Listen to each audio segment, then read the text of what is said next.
Muito bem, salve, salve guerreiros, sejam todos bem-vindos ao nosso canal. Aqui quem vos fala é o professor Edson Moraes. Hoje a gente vai praticamente concluir o nosso assunto de campo elétrico, ou pelo menos eu vou dar por encerrado, porque tem outros assuntos muito mais importantes que a gente precisa ver e que a gente tem que deixar um pouco distante, tá bom? Então vamos lá. Hoje nós vamos falar sobre o campo elétrico uniforme, ou o famoso CEL, né? Até então a gente vinha discutindo sobre o campo elétrico gerado, criado por uma carga pontual, por uma carga pontiforme, e esse campo elétrico ele é um campo radial, ou seja, ele pode ser divergente quando a carguinha é positiva, como ele pode ser convergente quando a carguinha é negativa, tá certo? Mas existem também outras manifestações, né, de campo, tá? Campo elétrico uniforme é uma delas, ou seja, nós vamos ver que agora nós vamos ter uma intensidade de campo que é constante em um dado ponto, em uma dada região do espaço, tá bom? Então, pega aqui a nossa canetinha a laser, opa, pra gente dar sequência. Então, um campo elétrico uniforme, ele vai ser gerado, né, por exemplo, na região entre duas placas planas, que são paralelas, eletrizadas por cargas de mesmo módulo, mas de sinais opostos. Como assim? Vamos dizer que essa placa está carregada positivamente e essa carregada negativamente, e ambas de mesmo modo, com a mesma intensidade de carga, de configuração, tá? Aquele que já vou chamar de mesma densidade superficial de cargas, tá bom? Que é a quantidade de cargas por área. Então, vamos lembrar de uma coisa? Já falei isso já agora. Quando uma carga ela é positiva, ela gera um campo de que maneira? De afastamento ou de aproximação? De afastamento, né? Portanto, aqui vai gerar então linhas de campo paralelas, tá? À esquerda, né? Linhas de afastamento à esquerda como à direita. E o curioso é que diante dessa placa, ele não entende que isso é um obstáculo, ela vai atravessar naturalmente, sem nenhum problema, tá bom? Isso seria as linhas de campo geradas pela placa positiva. Vamos ver o que acontece agora com a placa negativa, que também vai gerar campo, né? Ou seja, essas duas placas assim justapostas devem gerar uma interação entre os dois campos que serão criados. Agora, a negativa vai gerar campos de que configuração? Exatamente, você que está assistindo aí lembrou, né? De aproximação. Então suas linhas vão ser também assim, bem dispostas, paralelas, bem definidas, só que de aproximação. Então ela aproxima pela direita, aproxima pela esquerda. Lembrando mais uma vez que isso aqui não é um obstáculo para as linhas de campo, né? Ó, elas vão atravessar naturalmente. Agora é hora da gente fazer uma seguinte observação vetorial.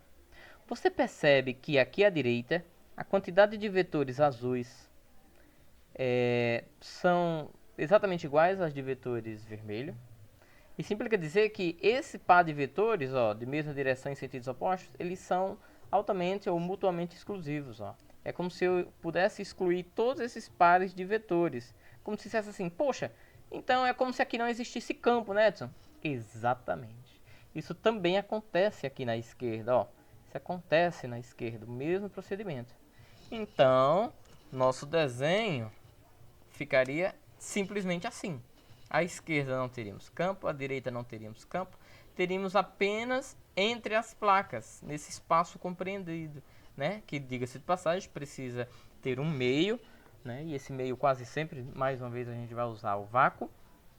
E perceber que entre as placas, a região que vai ter o campo que foi gerado por elas, sempre vai ter a mesma direção e o mesmo sentido. Perceba como coincidem as linhas de campo, né? As linhas de força geradas pelo campo da placa positiva com as linhas de força geradas pelo campo da placa negativa. Na verdade, todas apontam para o mesmo lado. Ah, Edson, faz sentido. Lembra daquela interação entre uma carguinha positiva e uma negativa? A positiva, né, divergia suas linhas do campo e a negativa parecia que convergia, parecia que nascia de uma e desaguava, morria na outra. Aqui vai ser sempre do mesmo jeito. No interior de um céu, do campo elétrico uniforme, as linhas de campo sempre vão sair da placa positiva em direção à negativa. Tudo bem? Muito bem. Essa é a nosso primeiro conceito, nossa primeira manifestação ou denominação importante para o céu, tá? Agora, vamos perceber o seguinte. O que acontece se aqui dentro a gente mergulhar uma carguinha? Na verdade, vamos mergulhar duas. Uma positiva e uma negativa. Vamos ver se a gente lembra. A carguinha positiva vai ser atraída por a placa positiva ou pela placa negativa? É óbvio que pela placa negativa, né? Então a força elétrica é como se dissesse, opa, vem pra cá. Enquanto que a negativa vai ser atraída por quem? Pela placa oposta, pela placa positiva, isso é óbvio. Mas vocês lembram no início desse nosso assunto que existe uma interação muito forte entre os vetores força elétrica e a carguinha de prova? Vamos ver se isso funciona? Vamos. Quando a carguinha é positiva, força e campo têm o mesmo sentido. É mesmo, tá aqui as linhas de campo para a direita e tá aqui força elétrica para a direita. Vamos ver se se comprova com a outra. Quando a carguinha é negativa, quando o Qzinho é negativo, força e campo têm sentidos opostos. É verdade, ó, força está para um lado, as linhas de campo está para outro. Então, gente, não importa. Qualquer uma das duas observações que nós fizemos sempre vai dar essa mesma resposta para a direção e para o sentido da força elétrica, tá bom? Muito bem. Não é porque eu estou aqui no céu que essas interações iam ser diferentes de quando eu estava... Peraí, não é no inferno, viu? É no campo pontiforme, gerado por carga pontiforme, tá bom? Agora, eu quero mostrar para vocês o seguinte. O que é a densidade superficial de cargas? Primeiro, se você não era meu aluno desde o ano passado, uma coisa muito importante que tem que ficar na mente do aluno é o significado de densidade. Lá nas propriedades físico-químicas, ou seja, tanto pode ser da base do professor de física quanto do professor de química, ou seja, são as afinidades da natureza, né? Se discutia, por exemplo, densidade. O que é a densidade?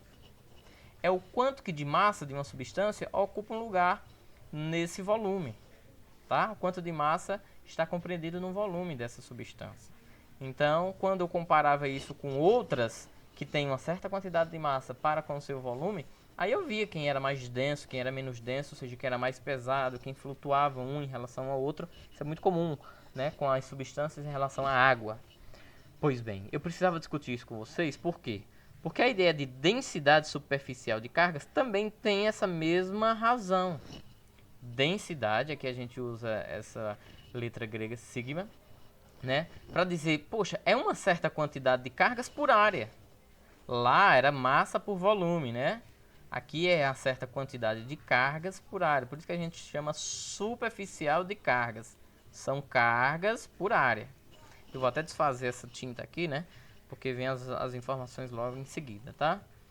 Então, e pegar nosso apontador a laser. Então tá aí, ó. De novo aquelas carguinhas lá, beleza. Carga, já vimos que é dada em coulomb, né? Área em metro quadrado. Portanto, a densidade superficial de cargas é quantos coulombs existem por metro quadrado em cada placa dessa. Quantos coulombs existem por metro quadrado em cada placa dessa. Tá bom? Portanto, para calcular o campo elétrico gerado por uma placa dessa, e aí aqui eu acho que não há necessidade de eu explicar a origem dessa manifestação, desse formalismo aqui, ela é dada por essa superfície, por essa densidade superficial de cargas, dividido por 2 vezes epsilon. Vocês lembram o que é o epsilon? O epsilon significa a permissividade elétrica do meio. Por que aqui está dividido por 2 vezes o epsilon? Porque a placa, eu não estou usando mais os dois lados dela, só um lado, né? Assim, é como se dissesse assim, poxa, nessa placa é só esse lado que me interessa, para calcular realmente o campo elétrico. Nessa placa, o único lado que me interessa é esse. Por isso que é a metade dessa densidade, tá certo? Metade dessa densidade multiplicado, né, pela permissividade do meio. Ora, se eu sei que essas setas que estão apontando sempre da direita para a esquerda, elas apontam por 2 motivos. O primeiro motivo é devido à placa negativa a ter um campo de aproximação. E o segundo é da placa positiva ter um campo de afastamento. Ou seja, são 2 vetores, lembra? Um vermelho e um verde e um azul apontando para o mesmo lado. Isso implica dizer que no interior desse campo elétrico uniforme, se nós quiséssemos calcular o campo elétrico resultante, seria uma soma, né? Todos esses vetores apontando para a mesma direção e o mesmo sentido. Então tá aí, ó. O campo elétrico resultante seria a soma do campo 1 com o campo 2. Ora, mas eles são até iguais, né? Então, φ sobre 2ε mais φ sobre 2ε, repete quando o denominador é igual, né? E soma só os numeradores, vai dar 2φ. Ora, cancela 2 com 2, sobra apenas φ por ε, tá bom? Não estou dizendo que as nossas questões vão sempre abordar isso agora no céu, não. É só quando você, aluno, que pegar uma questão mais capciosa, bem mais elaborada, que quer envolver a intensidade do campo vista a dispersão e as dimensões da placa, enfim, tá certo? Do contrário, eu vou mostrar para vocês na nossa próxima aula, no Tira Dúvidas, e com a resolução de questões, o que é mais comum cair, tá certo? Para ser sincero, né, isso, dessa forma, como a gente está abordando nessa lâmina, dificilmente é cobrado no Enem. É cobrado mais de maneira qualitativa, sabe? Por interpretações. Mas se você vai fazer um vestibular tradicional e tantos outros que existem por aí, aí sim é importante ver isso. Tá bom? Você que é do Pernambuco, em especial, que faz o SSA, isso é importante de se ver. Portanto, para a gente encerrar, o que é que a gente vai fazer? Se sigma é Q sobre A, e o campo elétrico resultante é sigma sobre epsilon, eu vou só substituir aqui Q por A. Então, substituindo Q por A no numerador e dividindo por epsilon, repete a primeira, multiplica pelo inverso de epsilon sobre 1, que é 1 sobre epsilon. Fica isso aqui. Essa é a forma do campo elétrico resultante para o céu. Ou seja, como que a gente precisaria calcular o campo elétrico resultante quando as variáveis que mais importam, vou destacar isso de novo, são a configuração eletrônica da placa e a sua área. Ok? Lembrando que esse epsilon não se calcula mais. Se o meio é vácuo, esse valor já vai vir dado na questão. 8,85 vezes 10 a menos 11 e tal. Beleza? Tudo bem, pessoal? Mas é isso que o senhor vai cobrar? É isso que tem muito lá na nossa apostila? Não. Eu estou abordando para a gente ampliar o nosso leque de informações sobre o céu, tá? Quero mostrar a vocês o seguinte, ó. Na região de campo elétrico de forma, o vetor campo elétrico vai ser sempre constante. Então a gente pode concluir que uma carguinha de prova, quando é colocada ali naquela região, sempre vai ficar sujeita a uma força elétrica também constante. Vai ter sempre o mesmo módulo, direção e sentido, tá bom? E devido à segunda lei de Newton, o PFD, né, o princípio fundamental da dinâmica, a aceleração da carga, por ser um vetor que segue a força, né, também vai ter módulo, direção e sentidos constantes. Tá bom? Muito bem. O que significa a densidade superficial de cargas? É dentro desse assunto, claro, com mais algumas outras tópicos que nós não vamos abordar devido ao tempo, né, que seria os condutores, a disposição desses condutores, enfim, é que a gente vai levar em conta alguns fatores, como por exemplo, o que seria o poder das pontas? Por que é tão importante, né? Aí entra o papel do para-raios, a disposição e a concentração de cargas nas pontas. Lembra que nas nossas primeiras aulas de eletrostática, quando nós falávamos das formações de raios, né, a gente chamava atenção para a parte pontiaguda das folhas, dos galhos das árvores, uma gota, quando ela está caindo em função da gravidade, o comportamento dela. Não acho que uma gota tem o comportamento único e esférico. Devido à ação da gravidade, ela vai se concentrar em um bico, né, para cima, e nesse exato momento ela vai concentrar cargas. Porque exatamente está explicado matematicamente por essa forma. A densidade superficial de cargas é a quantidade de cargas que tem por área. Se uma área for grande, é pouca a densidade de cargas. Mas se uma área for pequena, tem uma grande capacidade de se tornar muito concentrada essa densidade de cargas.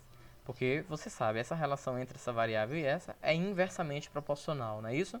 Por isso que a parte pontiaguda na distribuição, né, externa dessas cargas em um corpo, que o ideal é estar exatamente nessa parte externa, sempre vai ser concentrado nas partes pontiagudas. Menos área, né, maior a densidade. Tudo bem, pessoal? Campo elétrico criado por um condutor elétrico. tá? Eu não sei se eu deveria nem mencionar, mas já que está aqui no slide, né?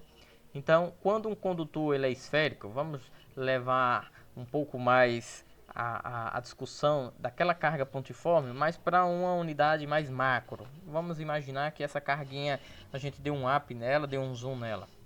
Bom, a gente já sabe que o campo elétrico no interior de um condutor é zero. Vimos alguns exemplos. A gente ainda não viu especificamente o experimento que comprova isso. É na próxima lâmina. Mas aqui está mostrando, ó, é igual a zero para dizer, no interior de um campo elétrico, de um condutor, o campo elétrico é nulo. Na superfície desse condutor, né, na superfície, o que está em jogo é essa distância, e essa distância é radial, é o próprio raio. Por isso que na superfície, né, a medida da sua distância é o raio. Portanto, para calcular, né, o campo elétrico na superfície seria só Kq sobre D2. Lembrando que esse D era o raio. E caso quiséssemos calcular um campo elétrico num ponto externo a esse condutor, aí sim, essa distância passaria a ser o raio mais essa medida de comprimento externo, tá bom? Seria um D mais R, tudo bem? Mas, infelizmente, nós não vamos abordar questões desse tipo, serão questões mais específicas, né? Aqui o gráfico está chamando de D mais R de X, então poderia ser Kq sobre D, Kq sobre X ao quadrado, tá bom? Só para mostrar a relação que existe entre o campo elétrico gerado por um condutor dentro, na superfície e externa a ela. Bom, como eu falei para vocês, um dos experimentos muito clássico, muito famoso da eletrostática é a blindagem, né, da famosa gaiola de Faraday. Então, no experimento aqui em questão, isso vai ser uma atividade experimental nossa, nós vamos fazer em breve, tá? Vou disponibilizar para vocês fazerem de maneira bem simples, usando um celular, papel alumínio e tal, né? Isso comprova que a eficiência, né, das roupas que os funcionários dessas concessionárias de energias usam, né, fazendo com que a pessoa ali dentro, né, esteja protegido. Os prédios, quando estão munidos, né, de condutores num para-raio, enfim, também estariam protegidos, né, devido à ação desse para-raios, que de certa forma seria essa blindagem, né? As pessoas no interior de um veículo, enfim, tudo que está por trás dessa grande contribuição, né, de Michael Faraday, tá bom? A gente vai dedicar aí um encontro específico só para essa prática experimental. E por fim, para a gente encerrar o nosso encontro de hoje, a gente precisa perceber o seguinte: poxa, aquelas carguinhas que o senhor mencionou no início da aula, quando colocada dentro de um campo elétrico uniforme, ela vai ser atraída por uma das placas. Se for positiva, é atraída pela placa negativa. Se for negativa, é atraída pela placa positiva. Poxa, única e exclusivamente pela força elétrica, né, Edson? Isso, pela força elétrica. Só que eu não poderia calcular o trabalho que essa força elétrica teria para deslocar essas carguinhas de onde estão até as placas?